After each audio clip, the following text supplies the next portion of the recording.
Sophia का विरोध नहीं है, ये पूरी नारी का अपमान है, ये सेना का अपमान है, देश के 140 करोड़ जनता का अपमान है। जानना चाहता था कि मोदी जी इस सीज फायर के बारे में बोलेंगे, पर कहीं पर भी एक शब्द उन्होंने नहीं लिया। इस देश को चला कौन रहा है? नरेंद्र मोदी जी चला रहे हैं या डोनाल्ड ट्रंप चला रहे हैं? इससे देश के लोग बहुत ही दुखी हैं, परेशान हैं। पूरा देश दुखी है कि एक ऐसे बहादुर जाबाज बिटिया कर्नल सोफिया कुरैशी ने पूरे देश का मान सम्मान बढ़ाया और पाकिस्तान के छक्के छुड़ा दिए।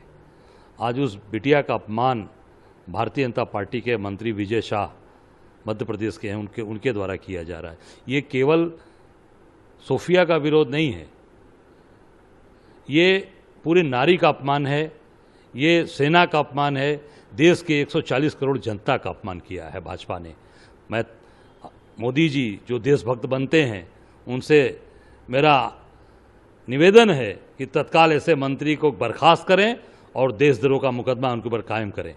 निश्चित तौर से उस पर कड़ी से कड़ी कार्रवाई होनी चाहिए, क्योंकि ये पूरे सेना का और देश का अपमान किया, नारी शक्ति का अपमान किया है। जो सिचुएशन है भारत और पाकिस्तान का, उसमें जिस तरीके से अमेरिका के इंटरफेरेंस के बाद चीज़ें सीज़फायर हुआ, उसके बाद भी उल्लंघन हुआ और प्रधानमंत्री जी का कल 8 बजे एक संबोधन भी हुआ देश में। नहीं, देश आज दुखी है, देश के लोग हतप्रभ हैं, परेशान हैं कि कल मोदी जी ने देश के अपने राष्ट्र के संबोधन में एक बार भी सीज फायर की चर्चा नहीं की।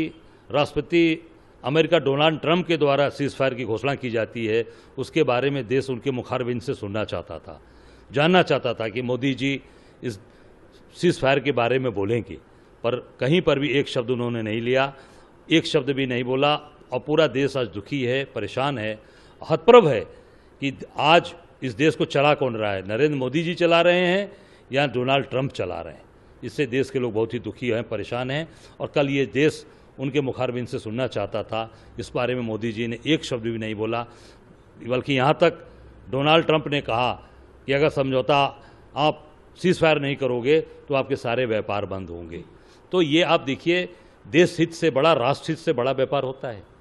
आम जनता की जहाँ हित की बात है, देश की हित की बात है, देश की संप्रभुता की बात है, देश की एकता की बात है, देश की मजबूती की बात है, वहाँ आप उसको व्यापार से अगर केवल जोड़कर देखेंगे तो मैं समझता हूँ कि ये पूरी तरीके से देश का अपमान है और देश पूरी तरीके से आज अपने आप को बहुत ही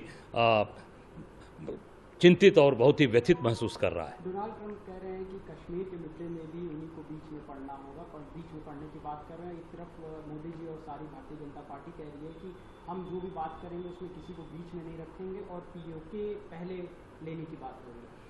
देखिए, अब कोई भी बड़ी बड़ी बात ये बोल लें, जिस तरीके से डोनाल्ड ट्रंप ने सीज फायर की घोषणा की, कल मोदी जी राष्ट्र को संबोधित करने वाले थे, उसके पहले भी डोनाल्ड ट्रंप ने बोला। इसके बारे में भी भाजपा के लोग बोल दें, जो उन्होंने बोला 2 बार, मोदी जी बोल दें। मैं समझता हूं कि सीज फायर के बारे में पूरे देश को पहले बताइए। पीओके की बात और बाकी बात तो निश्चित सेना हमारी मजबूती से खड़ी है, और निश्चित तौर से सेना को अगर छूट दी गई होती तो सारी कि सारे पाकिस्तान को अब तक नेस्तनाबूद सेना कर देती। पर निश्चित तौर से ये पूरी तरीके से जो डोनाल्ड ट्रंप ने जो बात बोली है, पहले उसके बारे में देश को बताइए, देश जानना चाहता है। एक आखिरी सवाल, क्या आप लोग ऐसा चाहते हैं कि अब एक सत्र बैठना चाहिए, विपक्ष को भी बैठना चाहिए सीज फायर को लेकर मोदी जी को? नहीं, ये तो मोदी जी पहले से भी 2 बार ऑल पार्टी मीटिंग्स में करवाया और खुद नहीं आए।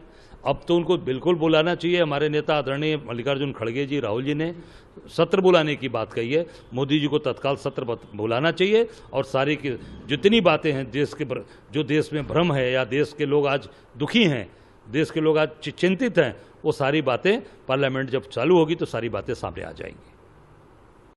हौसला अफजाई करने क्या कहेंगे, कहीं बहुत देरी तो नहीं होगी इसमें? नहीं, सेना का हौसला बिल्कुल बढ़ाना चाहिए।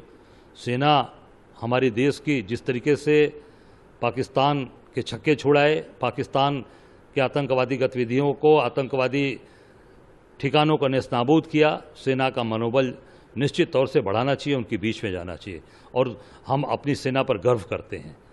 और निश्चित तौर से मोदी जी को आज उनके परिवार में भी जाना चाहिए था, पहले जाना चाहिए था, जिन्होंने अपने बच्चों को खोया पहलगाम में, अपने भाइयों को खोया, अपने परिवार को खोया, जो और उनके यहाँ मोदी जी नहीं गए। मैं समझता हूँ कि वहाँ जरूर जाना चाहिए था। मोदी जी बड़ी बड़ी बात केवल करते हैं, और जहाँ पर भी देश की बात आती है, अभी आप जैसे कर्नल सोफिया के बारे में जिस तरीके का अपमानजनक शब्द इस्तेमाल किया गया, ये पूरे देश का अपमान है, पूरे महिला नारी शक्ति का अपमान है। हमसे जुड़े रहने के लिए हमारे YouTube चैनल को सब्सक्राइब करें और नई वीडियो की नोटिफिकेशन के लिए बेल आइकॉन को दबाएं। अगर आप ये वीडियो Facebook पर देख रहे हैं तो लाइक जरूर करें और ज्यादा से ज्यादा शेयर करें। धन्यवाद।